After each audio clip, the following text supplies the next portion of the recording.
కిషన్ రెడ్డికి బొగ్గు గనులు, సంజయ్కి హోంశాఖ, సహాయ మంత్రి రామ్మోహన్ కు ఏవియేషన్, పెమ్మసానికి గ్రామీణాభివృద్ధి. షా, రాజ్నాథ్, గడ్కరీ, నిర్మలా, జైశంకర్ కు పాత శాఖలే. టెలికాం కు జ్యోతిరాదిత్య, పట్టణాభివృద్ధికి ఖట్టర్, అగ్రికి శివరాజ్. పీఎంగా మోదీ బాధ్యతలు, కిసాన్ నిధి ఫైల్పై తొలి సంతకం. మొదటి కేబినెట్ భేటీలో 5 ఏళ్లలో 3 కోట్ల ఇండ్లపై నిర్ణయం. 2 లక్షల రుణమాఫీకి విధి విధానాలు రెడీ చేయండి. ఆగస్టు 15లోగా పూర్తికి డేటా తీయాలని సీఎం ఆదేశం. బడులు మూసేయం, వసతులతో మరింత బాగు చేస్తాం. సమస్యల పరిష్కారానికి విద్యా, వ్యవసాయ కమిషన్లన్న రేవంత్. కాళేశ్వరం అక్రమాలపై మాజీ ఈఎన్సీ సహా ఇంజనీర్ల విచారణ. సర్కార్ రిపోర్టులన్నీ ఇచ్చింది, నిజాలు తేలుస్తామన్న జస్టిస్ ఘోష్. విద్యుత్ అక్రమాలపై మాజీ సీఎండీ ప్రభాకర్ రావు, ఐఏఎస్ అరవింద్ విచారణ.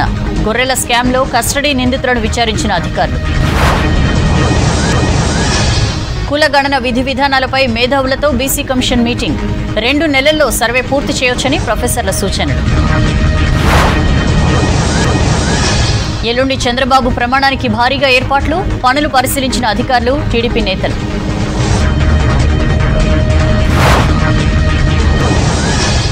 నీట్ ఫలితాల తీరుపై దేశవ్యాప్తంగా అభ్యర్థుల ఆందోళనలు. టెస్టు మళ్ల నిర్వహించాలని డిమాండ్లు, కోర్టులో కేసులు. డీటెయిల్స్ చూద్దాం. ప్రధానిగా 3వ సారి బాధ్యతలు స్వీకరించాక మోదీ అధ్యక్షతన జరిగిన తొలి కేబినెట్ భేటీలో కీలక నిర్ణయాలు తీసుకున్నారు. ప్రధానమంత్రి ఆవాస్ యోజన కింద 3 కోట్ల ఇండ్ల నిర్మాణానికి కేబినెట్ పచ్చజెండా ఊపింది. ఆ తర్వాత కేంద్ర మంత్రులకు శాఖలు కేటాయించారు ప్రధాని మోదీ. కీలక మంత్రిత్వ శాఖలను బీజేపీ నేతలకే ఇచ్చారు మోదీ. నితిన్ గడ్కరీకి మళ్లీ గతంలో నిర్వహించిన రోడ్డు రవాణా శాఖ, అమిత్ షాకు హోం, రాజ్నాథ్ సింగ్ కు రక్షణ శాఖ, నిర్మలా సీతారామన్ కు ఆర్థిక, కార్పొరేట్ వ్యవహారాలు, జైశంకర్ కు విదేశాంగ శాఖ, పీయూష్ గోయల్ కు వాణిజ్య శాఖ, అశ్విని వైష్ణవ్ కు రైల్వే, సమాచార ప్రసార శాఖ, జేపీ నడ్డా ఆరోగ్య శాఖ, ధర్మేంద్ర ప్రధాన్ విద్యాశాఖలు కేటాయించారు.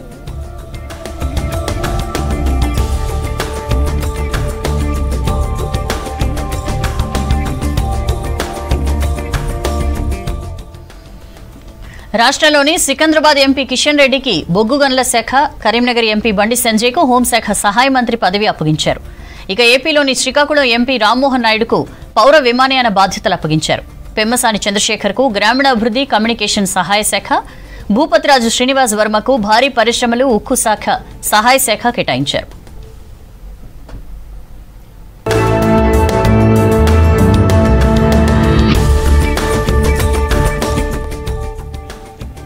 ఇక గజేంద్ర షెకావత్ కు టూరిజం, పర్యాటక శాఖ, భూపేందర్ యాదవ్ కు పర్యావరణం, జేపీ నడ్డాకు ఆరోగ్య శాఖ ఇవ్వగా శివరాజ్ సింగ్ చౌహాన్ కు అగ్రికల్చర్, మనోహర్ లాల్ ఖట్టర్ కు పవర్, పట్టణాభివృద్ధి, గృహ నిర్మాణ మినిస్ట్రీలు అలాట్ చేశారు. హర్దీప్ సింగ్ కు పెట్రోలియం, సహజ వాయువుల శాఖ బాధ్యతలు అప్పగించారు. జ్యుయల్ ఓరం కు గిరిజన వ్యవహారాలు, గిరిరాజ్ సింగ్ కు జౌళి పరిశ్రమ, ప్రహ్లాద్ జోషికి వినియోగదారుల వ్యవహారాలు, ఆహార ప్రజా పంపిణీ, కిరణ్ రిజిజుకు పార్లమెంటరీ, మైనార్టీ శాఖలు కేటాయించారు. అన్నపూర్ణదేవికి మహిళా శిశు సంక్షేమాభివృద్ధి శాఖ బాధ్యతలు అప్పగించారు. మన్సుఖ్ మాండవియాకు కార్మిక శాఖ, జ్యోతిరాదిత్య సింధ్యాకు కమ్యూనికేషన్స్, ఈశాన్య ప్రాంత అభివృద్ధి శాఖ అప్పగించారు.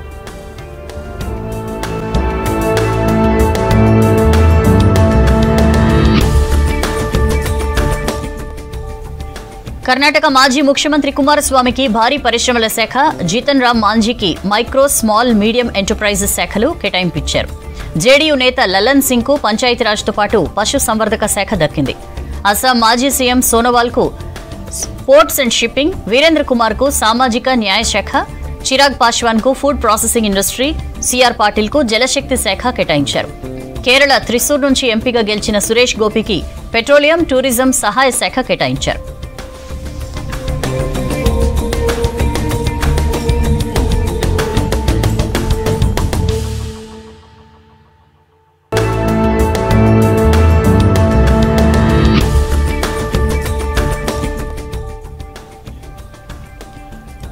ఢిల్లీలో కేంద్ర మంత్రి కిషన్ రెడ్డి మాట్లాడుతున్నారు. లైవ్ చూద్దాం. ఆదాయం పెంచే విషయంలో మరి ఎక్కడ కూడా మరి గతంలో ఉన్నటువంటి మంత్రి గారు మరి ప్రహ్లాద్ జోషి గారు చాలా సమర్థవంతంగా పనిచేయడం జరిగింది. మీకు అందరికీ తెలుసు, నరేంద్ర మోడీ గారు లేకముందు దేశంలో విద్యుత్ కోతలు ఉండేది.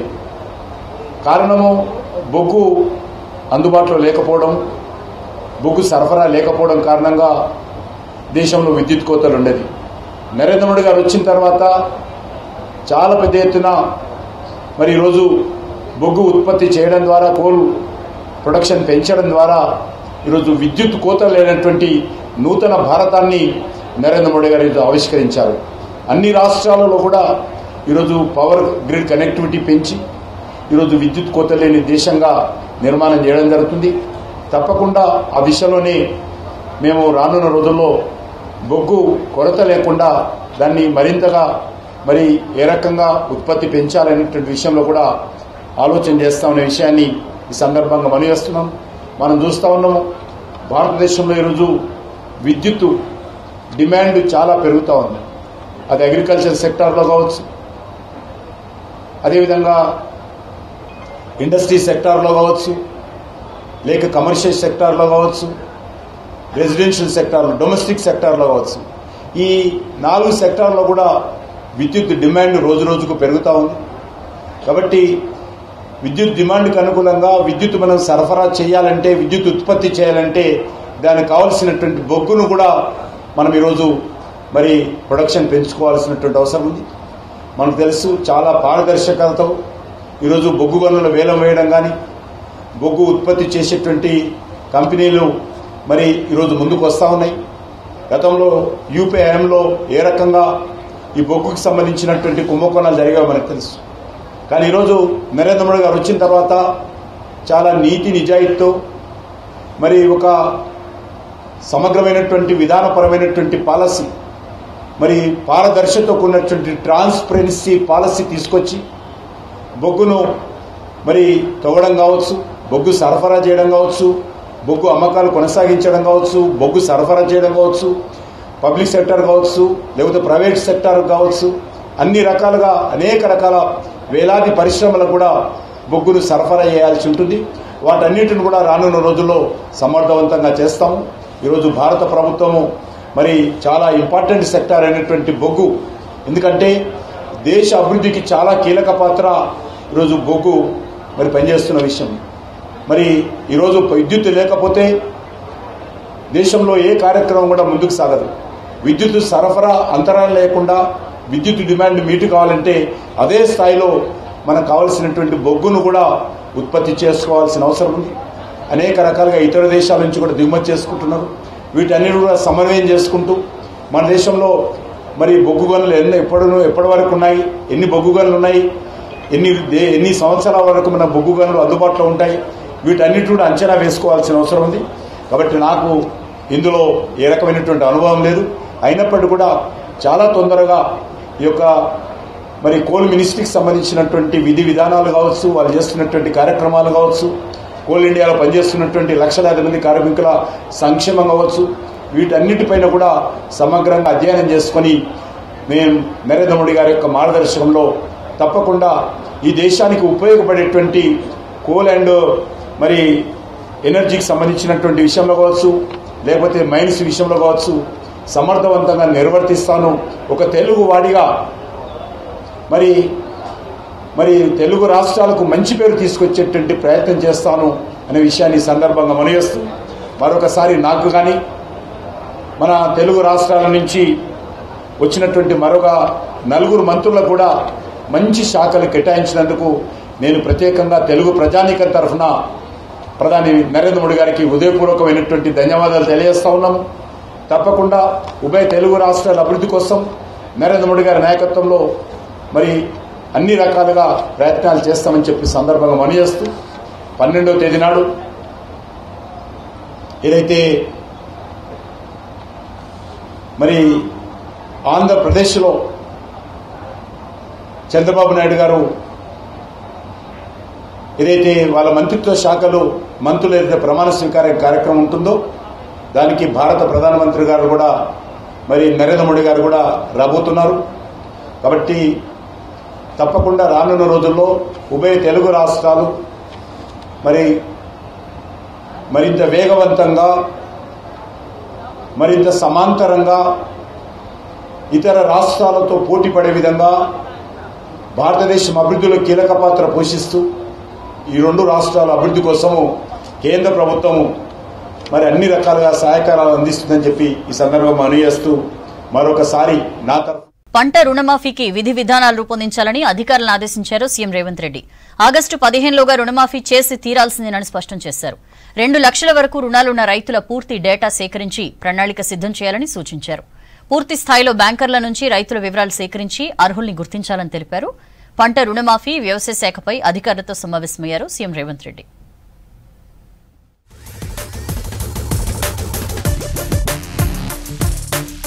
విద్యపై చేసేది ఖర్చు కాదు పెట్టుబడి అని అన్నారు సీఎం రేవంత్. విద్యపై పెట్టే పెట్టుబడి లాభాలతో తిరిగొస్తుందని చెప్పారు. త్వరలోనే విద్యా కమిషన్ ఏర్పాటు చేస్తామన్నారు. విద్యపై నిరంతరం పనిచేసేలా ఓ వ్యవస్థ ఏర్పాటు చేస్తామన్నారు. విద్యతో పాటు వ్యవసాయ కమిషన్ ఏర్పాటు చేస్తామని చెప్పారు. హైదరాబాద్ రవీంద్ర భారతిలో 10th లో జీపీఏ 10కి 10 సాధించిన ప్రభుత్వ 10వ తరగతి విద్యార్థులతో ఇంటరాక్ట్ అయ్యారు సీఎం. వందే మాతరం ఫౌండేషన్ ఆధ్వర్యంలో విద్యార్థులకు పురస్కారాలు అందజేశారు.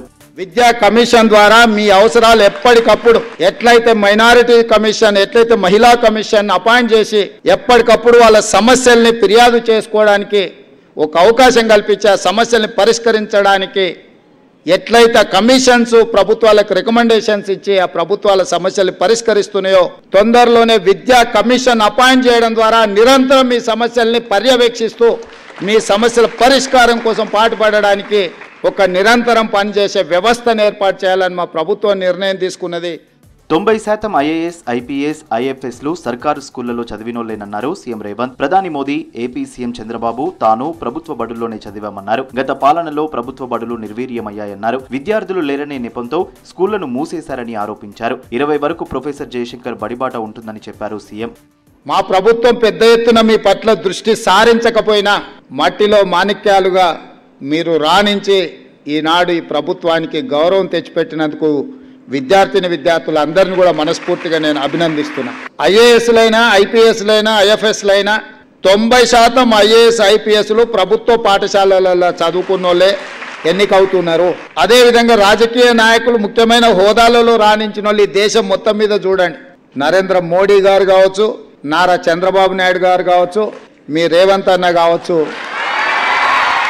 కమాండ్ కంట్రోల్ సెంటర్లో వ్యవసాయ, సహకార శాఖలపై అధికారులతో సమీక్ష నిర్వహించారు సీఎం రేవంత్. డిప్యూటీ సీఎం బట్టి విక్రమార్క, మంత్రి తుమ్మల, సీఎస్ శాంతికుమారి ఉన్నతాధికారులు హాజరయ్యారు. పంట రుణమాఫీ, ఇతర అంశాలపై చర్చించినట్టు సమాచారం.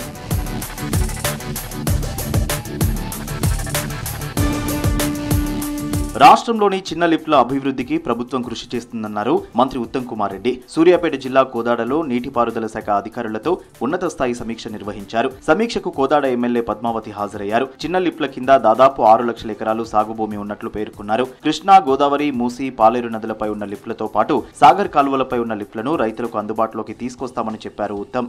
రాష్ట్ర వ్యాప్తంగా ఈ చిన్న లిఫ్ట్ల కింద సుమారు 6 లక్షల ఎకరాల ఆయకట్టుది ఈ చిన్న లిఫ్ట్ల కింద ఉంది.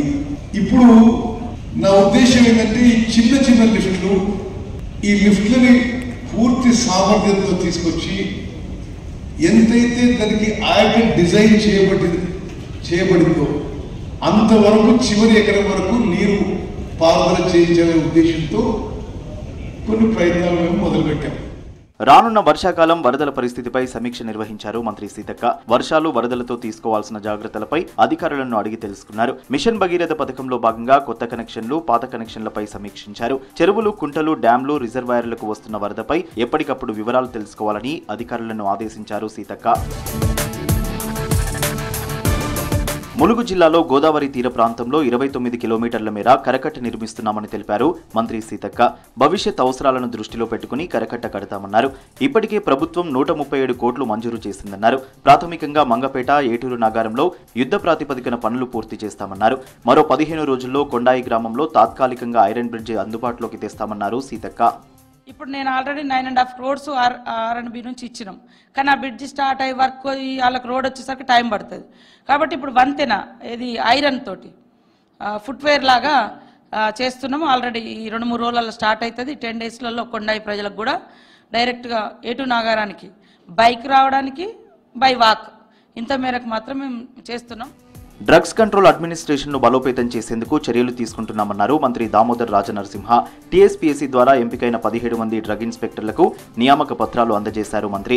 నకిలీ మందుల నివారణకు ప్రభుత్వం పటిష్ట చర్యలు తీసుకుంటుందని తెలిపారు దామోదర. నకిలీ మందుల తయారీదారులపై ఉక్కుపాదం మోపాలని నూతనంగా నియామకమైన డ్రగ్ ఇన్స్పెక్టర్లకు సూచించారు. బాధ్యతాయుతంగా సమాజ హితం కోసం విధులు నిర్వర్తించాలని సూచించారు మంత్రి.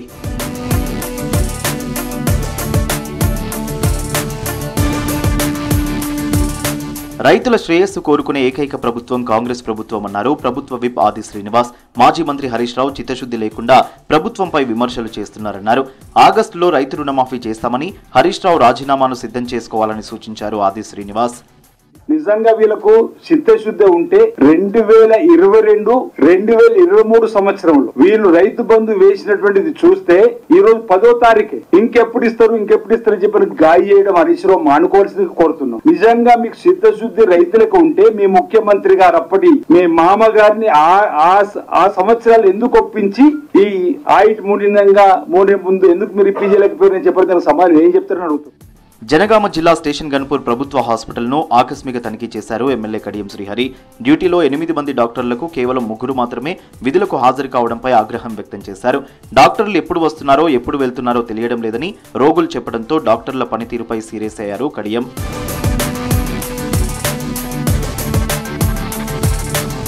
తెలుగు రాష్ట్రాల నుంచి కేంద్ర మంత్రి పదవులు పొందిన వారికి శుభాకాంక్షలు తెలిపారు CM Revanth Reddy. Central minister Kishan Reddy, Bandi Sanjay, Rammohan Naidu, Pemmasani Chandrasekhar, Bhupathiraju, Srinivas వర్మకు CM Revanth ఎక్స్లో విషెస్ చెప్పారు. విభజన చట్టంలోని అంశాల అమలు, కేంద్రం నుంచి రాష్ట్రాలకు రావాల్సిన నిధులు, స్కీమ్లు, ప్రాజెక్టుల సాధనకు కృషి చేయాలంటూ ట్వీట్ చేశారు ముఖ్యమంత్రి. కాళేశ్వరం ప్రాజెక్టుపై విచారణ జరుగుతోందని, త్వరలోనే అన్ని విషయాలు బయటకొస్తాయన్నారు కాళేశ్వరం విచారణ commission chairman justice PC Ghosh. 2 రోజుల క్రితం మేడిగడ్డను పీసీ ఘోష్ సందర్శించారు. ఇవాళ ఇరిగేషన్ శాఖ అధికారులతో సమావేశమైంది కమిషన్. ప్రాజెక్టుకు సంబంధించి 54 ఫిర్యాదులు వచ్చాయని, నష్టపరిహారానికి సంబంధించి కూడా ఫిర్యాదులు అందాయని తెలిపారు. వాటిపై విచారణ జరుపుతామని అన్నారు. కాళేశ్వరం నిర్మాణంలో భాగస్వాములైన వారిని మరోసారి విచారించే అవకాశం ఉంది. ఇవాళ విచారణకు రావాలని 7గురికి నోటీసులు ఇచ్చిన కమిషన్ రేపు 18 మంది విచారణకు హాజరు కావాలని నోటీసులు జారీ చేసింది. వారం రోజుల పాటు హైదరాబాద్లోనే ఉండనున్నారు పీసీ ఘోష్. మరోవైపు ఎన్డీఎస్ఏ నివేదిక ఆధారంగా మరమ్మతు పనులు కంటిన్యూ అవుతున్నాయి.